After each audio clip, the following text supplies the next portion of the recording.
আপনারা শুনছেন কাব্যিক অডিও বুক ও পডকাস্ট নিবেদিত রবীন্দ্রনাথ ঠাকুরের কালজয়ী উপন্যাস শেষের কবিতা। কণ্ঠে আছি আমি দেবজ্যোতি রায় বিশাল সহ আরও অনেকে। অমিত চরিত্র। অমিত রায় ব্যারিস্টার। ইংরেজি ছাদে রায়পদবীর রয় ও রে রূপান্তর যখন ধারণ করলে তখন তার স্ত্রী গেল ঘুচে, কিন্তু সংখ্যা হল বৃদ্ধি। এই কারণে নামের অসামান্যতা কামনা করে অমিত এমন একটি নাম বানালে যাতে ইংরেজ বন্ধু ও বন্ধুনীদের মুখে তার উচ্চারণ দাঁড়িয়ে গেল অমিট রায়। অমিতের বাপ ছিলেন দিগ্বিজয়ী ব্যারিস্টার। যে পরিমাণ টাকা তিনি জমিয়ে গেছেন সেটা অধস্তন 3 পুরুষকে অধপাতে দেবার পক্ষে যথেষ্ট, কিন্তু পৈতৃক সম্পত্তির সাংঘাতিক সংঘাতেও অমিত বিনা বিপত্তিতে এ যাত্রা টিকে গেল। কলিকাতা বিশ্ববিদ্যালয়ে বিয়ের কোঠায় পা দেবার পূর্বেই অমিত অক্সফোর্ডে ভর্তি হয়।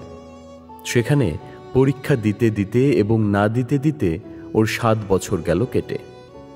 বুদ্ধি বেশি থাকাতে পড়াশোনা বেশি করেনি, অথচ বিদ্যেতে কমতি আছে বলে ঠাহর হয় না। ওর বাপ ওর কাছে থেকে অসাধারণ কিছু প্রত্যাশা করেননি। তার ইচ্ছে ছিল তার একমাত্র ছেলের মনে অক্সফোর্ডের রং এমন পাকা করে ধরে যাতে দেশে এসেও ধূপস হয়। অমিতকে আমি পছন্দ করি, খাসা ছেলে। আমি নবীন লেখক, সংখ্যায় আমার পাঠক স্বল্প, যোগ্যতায় তাদের সকলের সেরা অমিত। আমার লেখার ঠাট ঠমকটা ওর চোখে খুব লেগেছে। ওর বিশ্বাস আমাদের দেশের সাহিত্য বাজারে যাদের নাম আছে তাদের স্টাইল নেই। জীব সৃষ্টিতে উট জন্তুটা যেমন, এই লেখকদের রচনাও তেমনি ঘাড়ে গর্দানে, সামনে পিছনে, পিঠে পেটে বেখাপ, চালটা ঢিলে নড়বড়ে। বাংলা সাহিত্যের মতো ন্যাড়া ফ্যাকাশে মরুভূমিতেই তার চলন। সমালোচকদের কাছে সময় থাকতে বলে রাখা ভালো, মতটা আমার নয়। অমিত বলে ফ্যাশনটা হলো মুখোশ, স্টাইলটা হলো মুখশ্রী। ওর মতে যারা সাহিত্যের অমুরামুর দলের, যারা নিজের মন রেখে চলে, স্টাইল তাদেরই। আর যারা আমলা দলের, 10-এর মন রাখা যাদের ব্যবসা, ফ্যাশন তাদেরই। বঙ্কিমী স্টাইল বঙ্কিমের লেখা বিষবৃক্ষে, বঙ্কিম তাতে নিজেকে মানিয়ে নিয়েছেন। বঙ্কিমী ফ্যাশন নসিরামের লেখা মনমোহনের মোহনবাগানে, নসিরাম তাতে বঙ্কিমকে দিয়েছে মাটি করে। বারোয়ারি তাঁবুর কানাতের নিচে ব্যবসাদার নাচওয়ালির দর্শন মেলে, কিন্তু শুভ দৃষ্টিকালে বধূর মুখ দেখবার বেলায় বেনারসি ওড়নার ঘোমটা চাই। কানাত হলো ফ্যাশনের আর বেনারসি হলো স্টাইলের। বিশেষের মুখ বিশেষ রঙের ছায়ায় দেখবার জন্যে। অমিত বলে হাটের লোকের পায়ে চলা রাস্তার বাইরে আমাদের পা সরতে ভরসা পায় না বলেই আমাদের দেশে স্টাইলের এত অনাদর। দক্ষ যজ্ঞের গল্পে এই কথাটির পৌরাণিক ব্যাখ্যা মেলে। ইন্দ্র, চন্দ্র, বরুণ একেবারে স্বর্গের ফ্যাশন দুরস্ত দেবতা। যাজ্ঞিক মহলে তাদের নিমন্ত্রণও জুটত। শিবের ছিল স্টাইল এত অরিজিনাল যে মন্ত্র পড়া যজমানেরা তাকে হব্বকব্য দেওয়াটা বেদস্তুর বলে মনে করত। অক্সফোর্ডের বিয়ের মুখে এসব কথা শুনে আমার ভালো লাগে, কেননা আমার বিশ্বাস আমার লেখার স্টাইল আছে। সেই জন্যেই আমার সকল বইয়ের এক সংস্করণেই কৈবল্য প্রাপ্তি, তারা নপুনরাবর্তন্তে। আমার শ্যালক নবকৃষ্ণ অমিতের এসব কথা একেবারে সইতে পারে না। বলতো, রেখে দাও তোমার অক্সফোর্ডের পাশ, সে ছিল ইংরেজি সাহিত্যের রোমহর্ষক এমএ, তাকে পড়তে হয়েছে বিস্তর, বুঝতে হয়েছে কম। সেদিন সে আমাকে বললে, অমিত কেবলই ছোট লেখককে বড় করে, বড় লেখককে খাটো করবার জন্যই। অবজ্ঞার ঢাক পেটোবার কাজে তার শখ, তোমাকে সে করেছে তার ঢাকের কাঠি। দুঃখের বিষয়, এই আলোচনা স্থলে উপস্থিত ছিলেন আমার স্ত্রী, স্বয়ং ওর সহোদরা। কিন্তু পরম সন্তোষের বিষয় এই যে আমার শ্যালকের কথা তার একটুও ভালো লাগেনি। দেখলুম অমিতের সঙ্গে তার রুচির মিল, অথচ পড়াশুনো বেশি করেননি। স্ত্রীলোকের আশ্চর্য স্বাভাবিক বুদ্ধি। অনেক সময় আমার মনেও খটকা লাগে যখন দেখি কত কত নামজাদা ইংরেজ লেখকদেরও নগণ্য করতে অমিতের বুক দমে না। তারা হলো যাদের বলা যেতে পারে বহু বাজারে চলতি লেখক, বড় বাজারের ছাপমারা, প্রশংসা করবার জন্যে যাদের লেখা পড়ে দেখবার দরকারই হয় না, চোখ বুজে গুণগান করলেই পাস মার্ক পাওয়া যায়। অমিতের পক্ষেও এদের লেখা পড়ে দেখা অনাবশ্যক। চোখ বুজে নিন্দে করতে ওর বাধে না।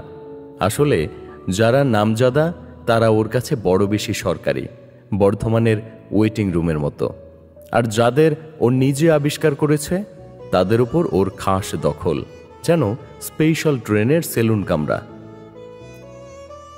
অমিতের নেশাই হলো স্টাইলে, কেবল সাহিত্য বাছাই কাজে নয়, বেশভূষায় ব্যবহারে।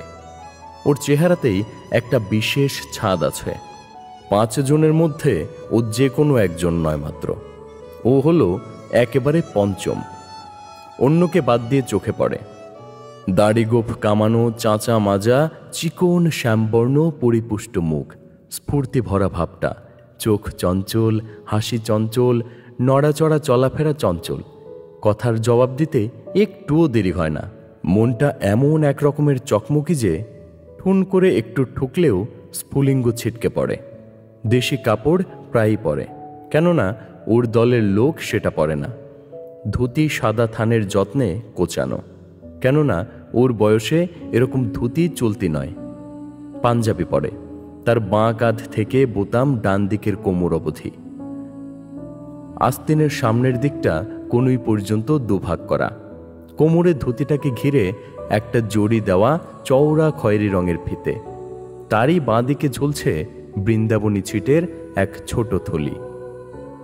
তার মধ্যে ওর ট্যাক ঘড়ি, পায়ে সাদা চামড়ার উপর লাল চামড়ার কাজ করা কটকি জুতো। বাইরে যখন যায় একটা পাট করা পাড়োয়ালা মাদ্রাজি চাদর বাঁ কাঁধ থেকে হাঁটু অবধি ঝুলতে থাকে।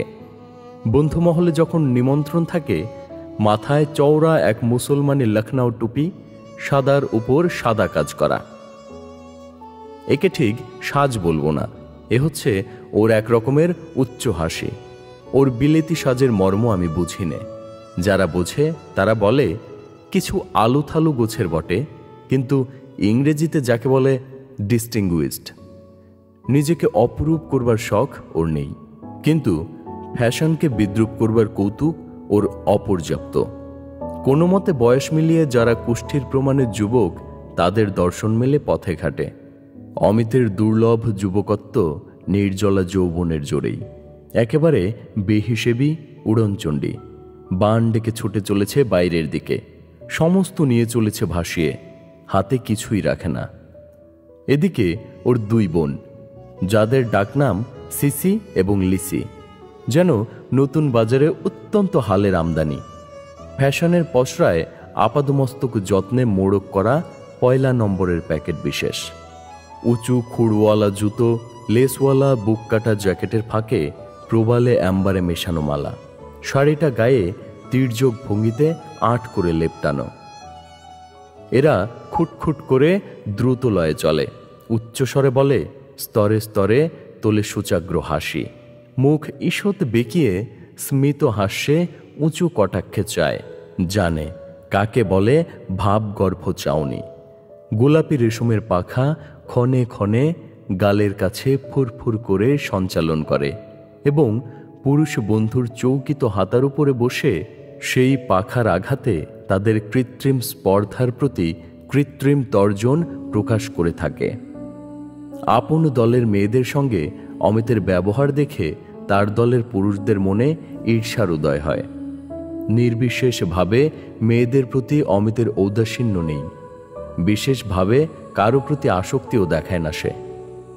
অথচ সাধারণভাবে কোনোখানে মধুর রসেরও অভাব ঘটে না। এক কথায় বলতে গেলে মেয়েদের সম্বন্ধে ওর আগ্রহ নেই, উৎসাহ আছে। অমিত পার্টিতেও যায়, তাসও খেলে, ইচ্ছে করেই বাজিতে হারে। যে রমণীর গলা বেসুরো তাকে দ্বিতীয়বার গাইতে পীড়াপিড়ি করে। কাউকে বদরঙের কাপড় পরতে দেখলে জিজ্ঞাসা করে কাপড়টা কোন দোকানে কিনতে পাওয়া যায়। যে কোনো আলাপিতার সঙ্গে কথা বলে বিশেষ পক্ষপাতের সুর লাগায়, অথচ সবাই জানে ওর পক্ষপাতটা সম্পূর্ণ নিরপেক্ষ। যে মানুষ অনেক দেবতার পূজারী আড়ালে সব দেবতাকেই সে সব দেবতার চেয়ে বড় বলে স্তব করে। দেবতাদের বুঝতে বাকি থাকে না, অথচ খুশিও হন। কন্যার মাতাদের আশা কিছুতেই কমে না, কিন্তু কন্যারা বুঝে নিয়েছে অমিত সোনার রঙের দিগন্ত রেখা ধরা দিয়েই আছে, তবু কিছুতেই ধরা দেবে না। মেয়েদের সম্বন্ধে ওর মন তর্কই করে, মীমাংসায় আসে না। সেই জন্যই গম্যবিহীন আলাপের পথে ওর এত দুঃসাহস। তাই অতি সহজেই সকলের সঙ্গে ও ভাব করতে পারে। নিকটে দাহ্যবস্তু থাকলেও ওর তরফে আগ্নেয়তা নিরাপদে সুরক্ষিত। সেদিন পিকনিকে গঙ্গার ধারে যখন ওপারের ঘন কালো পুঞ্জীভূত স্তব্ধতার উপরে চাঁদ উঠল, ওর পাশে ছিল লিলি গাঙ্গুলি। তাকেও মৃদুস্বরে বলল, গঙ্গার ওই পারে ওই নতুন চাঁদ, আর এপারের তুমি আর আমি।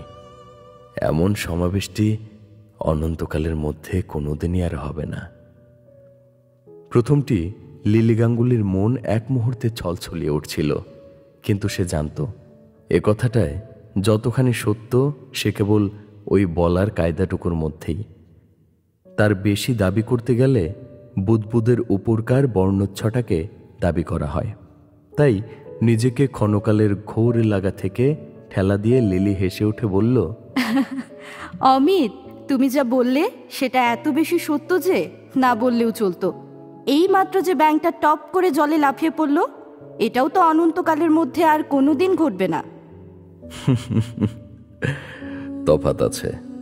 তফাত আছে লিলি, একেবারে অসীম তফাত। আজকের সন্ধ্যাবেলায় ওই ব্যাঙের লাফানোটা একটা খাপছাড়া ছেঁড়া জিনিস, কিন্তু তোমাতে আমাতে চাঁদেতে গঙ্গার ধারায় আকাশের তারায় একটা সম্পূর্ণ ঐকতানিক সৃষ্টি, বেটোফেনের চন্দ্রালক্ষ্মী গীতিকা। আমার মনে হয় যেন বিশ্বকর্মার কারখানায় একটা পাগলা স্বর্গীয় শ্যাকরা আছে। সে যেমনই একটি নিখুঁত সুগোল সোনার চক্রে নীলার সঙ্গে হিরে এবং হীরের সঙ্গে পান্না লাগিয়ে এক প্রহরের আংটি সম্পূর্ণ করলে অমনি দিলেই সেটা সমুদ্রের জলে ফেলে, আর তাকে খুঁজে পাবে না কেউ। ভালোই হলো, তোমার আর ভাবনা রইল না অমিত। বিশ্বকর্মার শ্যাকরার বিল তোমাকে শুধতে হবে না। কিন্তু লিলি, কোটি কোটি যুগের পর যদি দুই বাত তোমাতে আমাতে মঙ্গল গ্রহের লাল অরণ্যের ছায়ায় তার কোনো একটা হাজার ক্রোশি খালের ধারে মুখোমুখি দেখা হয়, আর যদি শকুন্তলার সেই ছেলেটা বোয়াল মাছের পেট চিরে আজকের এই অপরূপ সোনার মুহূর্তটিকে আমাদের সামনে এনে ধরে, চমকে উঠে মুখ চাওয়াচাওয়ি করব, তারপরে কি হবে ভেবে দেখো। লিলি অমিতকে পাখার বাড়ি তাড়না করে বললে, তারপরে সোনার মুহূর্তটি অন্য মনে খসে পড়বে সমুদ্রের জলে, তাকে আর পাওয়া যাবে না। পাগলা শ্যাকরার গড়া এমন তোমার কত মুহূর্ত খসে পড়ে গেছে, ভুলে গেছো বলে তার হিসেব নেই। এই বলে লিলি তাড়াতাড়ি উঠে তার সখীদের সঙ্গে গিয়ে যোগ দিলে। অনেক ঘটনার মধ্যে এই একটা ঘটনার নমুনা দেওয়া গেল। অমিতের বোন সিসিলিসিরা ওকে বলল, আমি, তুমি বিয়ে করো না কেন? বিয়ে ব্যাপারটা সকলের চেয়ে জরুরি হচ্ছে পাত্রী, তার নিচেই পাত্র। সিসি বলে, অবাক করলে, এত মেয়ে আছে? মেয়ে বিয়ে করতো সেই পুরাকালে, লক্ষণ মিলিয়ে। আমি চাই পাত্রী আপন পরিচয়ে যার পরিচয়, জগতে যে অদ্বিতীয়। সিসি বলে, তোমার ঘরে এলেই তুমি হবে প্রথম, সে হবে দ্বিতীয়, তোমার পরিচয়ই হবে তার পরিচয়। আমি মনে মনে যে মেয়ের ব্যর্থ প্রত্যাশায় ঘটকালি করি, সে গড় ঠিকানা মেয়ে, প্রায় সে ঘর পর্যন্ত এসে পৌঁছয় না। সে আকাশ থেকে পড়ন্ত তারা, হৃদয়ের বায়ুমণ্ডলে ছুতে না ছুতেই জ্বলে ওঠে, বাতাসে যায় মিলিয়ে। বাস্তুঘরের মাটি পর্যন্ত আসা ঘটেই ওঠে না। সিসি বলে, অর্থাৎ সে তোমার বোনেদের মতো একটুও না? অর্থাৎ সে ঘরে এসে কেবল ঘরের লোকেরই সংখ্যা বৃদ্ধি করে না। লিসি বলে, আচ্ছা ভাই সিসি, বিমি বস্তু অমির জন্য পথ চেয়ে তাকিয়ে আছে, ইশারা করলেই ছুটে এসে পড়ে। তাকে ওর পছন্দ নয় কেন? বলে তার কালচার নেই। কেন ভাই, সে তো এমএতে বোটানিতে ফার্স্ট, বিদ্যেকেই তো বলে কালচার। কমল হীরের পাথরটাকেই বলে বিদ্যে, আর ওর থেকে যে আলো ঠিকরে পড়ে তাকেই বলে কালচার। পাথরের ভার আছে, আলোর আছে দীপ্তি। ইস, বিমি বোসের আদর নেই ওর কাছে, উনি নিজেই নাকি তার যোগ্য। আমি যদি বিমি বোসকে বিয়ে করতে পাগল হয়ে ওঠে, আমি তাকে সাবধান করে দেব, সে যেন ওর দিকে ফিরেও না তাকায়।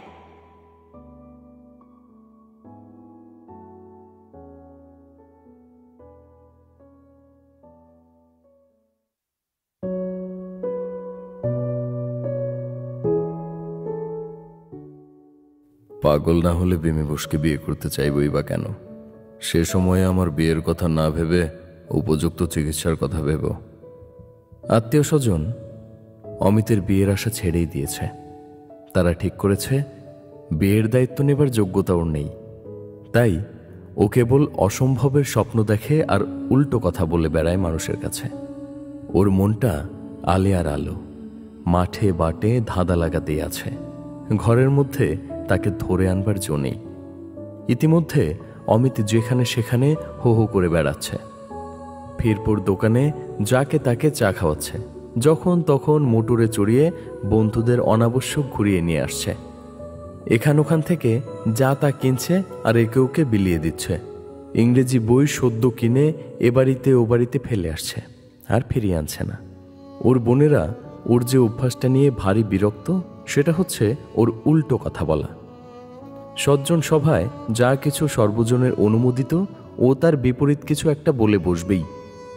একদা কোনো একজন রাষ্ট্রতাত্ত্বিক ডেমোক্রেসির গুণ বর্ণনা করছিল। ও বলে উঠল, বিষ্ণু যখন সতীর মৃতদেহ খণ্ড খণ্ড করলেন, তখন দেশ জুড়ে যেখানে সেখানে তার 100-র অধিক পীঠস্থান তৈরি হয়ে গেল। ডেমোক্রেসি আজ যেখানে সেখানে যত টুকরো অ্যারিস্টোক্রেসির পুজো বসিয়েছে, খুদে খুদে অ্যারিস্টোক্র্যাটে পৃথিবী ছেয়ে গেল। কেউ পলিটিক্সে, কেউ সাহিত্যে, কেউ সমাজে। তাদের কারো গাম্ভীর্য নেই, কেননা তাদের নিজের উপরে বিশ্বাস নেই।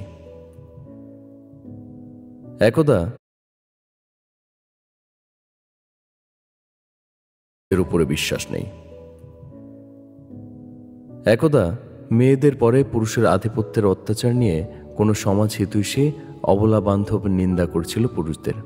অমিত মুখ থেকে সিগারেটে নামিয়ে ফস করে বললে, পুরুষ আধিপত্য ছেড়ে দিলেই মেয়ে আধিপত্য শুরু করবে। দুর্বলের আধিপত্য অতি ভয়ঙ্কর। সভাস্থ অবলা ও অবলা বান্ধবেরা চটে উঠে বললে, মানে কি হলো? অমিত বললে, যে পক্ষের দলে শিকল আছে সে শিকল দিয়ে পাখিকে বাঁধে, অর্থাৎ জোর দিয়ে। শিকল নেই যার, সে বাঁধে আফিম খাইয়ে, অর্থাৎ মায়া দিয়ে। শিকলওয়ালা বাঁধে বটে, কিন্তু ভোলায় না। আফিমওয়ালি বাঁধেও বটে, ভোলায়ও। মেয়েদের কৌটা আফিমে ভরা, প্রকৃতি শয়তানি তার যোগান দেয়। একদিন ওদের বালিগঞ্জের এক সাহিত্য সভায় রবি ঠাকুরের কবিতা ছিল আলোচনার বিষয়। অমিতের জীবনে এই সে প্রথম সভাপতি হতে রাজি হয়েছিল। গিয়েছিল মনে মনে যুদ্ধ সাজ পরে। একজন সেকেলে গোছের অতি ভালো মানুষ ছিল বক্তা। রবি ঠাকুরের কবিতা যে কবিতাই, এইটে প্রমাণ করাই তার উদ্দেশ্য। দু একজন কলেজের অধ্যাপক ছাড়া অধিকাংশ সভ্যই স্বীকার করলে প্রমাণটা একরকম সন্তোষজনক। সভাপতি উঠে বললে, কবি মাত্রের উচিত 5 বছর মেয়াদে কবিত্ব করা, 25 থেকে 30 পর্যন্ত।